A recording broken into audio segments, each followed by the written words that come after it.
Hey, what up guys? Welcome to Downward Thrust and a review of Hero Song. It's a brand new roguelike fantasy RPG. After pulling the plug on a Kickstarter that generated $136 grand of its $800,000 goal, Pixel Image Studio decided to find funding outside the campaign, and today the game is released as an early access title. Here's a quick review of the game and where it stands right now, and if you should cough up your hard-earned money for it.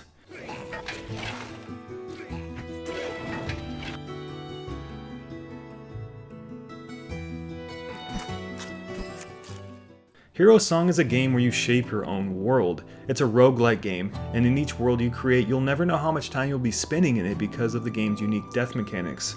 Unlike other permadeath games, in Hero Song you get to die twice before your character is erased through time. You begin by crafting this world by influencing parameters to the game's geography, environments, and enemies and cities by selecting gods to represent your world. And from among the pantheon of gods, there are both good and evil, some allowing for more rivers, oceans, and lakes to be generated, some populating the world with more enemies, others giving the building blocks for more neutral cities, towns, or species of specific races such as dwarves and elves, and etc. Each god has a slider that you move up and down to indicate the degree at which you want the impact to occur.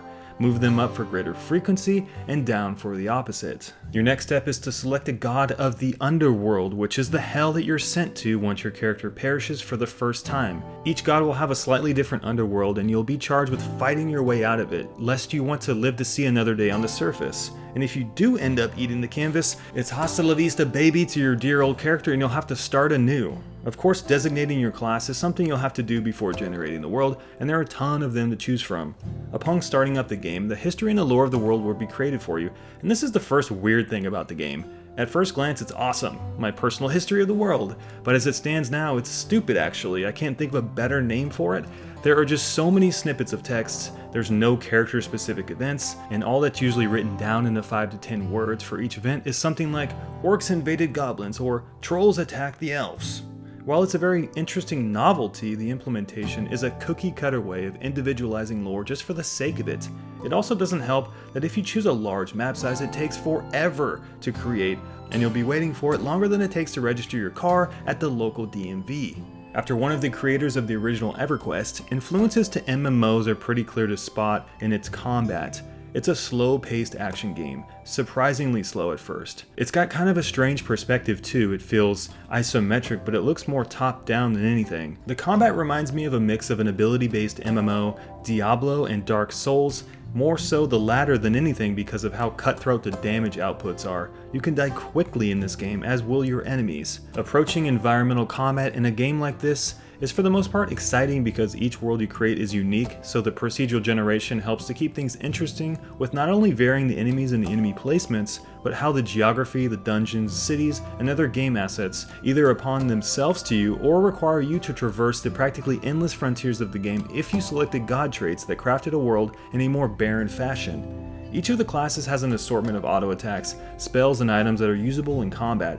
It's pretty snappy, and eventually you'll be able to buy items from merchants, talk to NPCs, journey into dungeons, and allocate ability points to tailor your class to your liking. But as it stands right now in early access, gameplay is hit or miss because of the Pantheon system.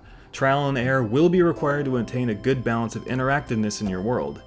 Choosing the wrong combination and mix of gods can result in you wandering for hours, wondering if there's anything to this game. So you could say that this system is the strongest asset and the weakest asset of the game until proper balance comes into play, and until players start to discover the best combinations for themselves. It's not a binary system. Exploration type players will best serve themselves right by designing large worlds with more cities and enemy camps and dungeons, and more action oriented players might want to condense the game world to make sure they don't lose interest. Also, I'd like to see the animations tidy up a bit and the combat and the traversal speeds increase to a more modern pace. It just feels too slow for me, but that's also subjective. I wouldn't say Hero's Quest is ready to slap a price tag on it. You're buying this game in trust for the future of it with almost all early access titles. I don't enjoy early access games very much. They're basically glorified bug tests, but if you're gonna put your game up for sale and ask people to shell over $20 for it, then as far as I'm concerned, you're open up to critique and the game has to stand on its own. Hold off until its future full release if you're interested, and that's my opinion. Thanks for watching guys. Subscribe to Downward Thrust now for more coverage of Hero's Quest as it improves in the future, and all other gaming goodness, and have a kick-ass day.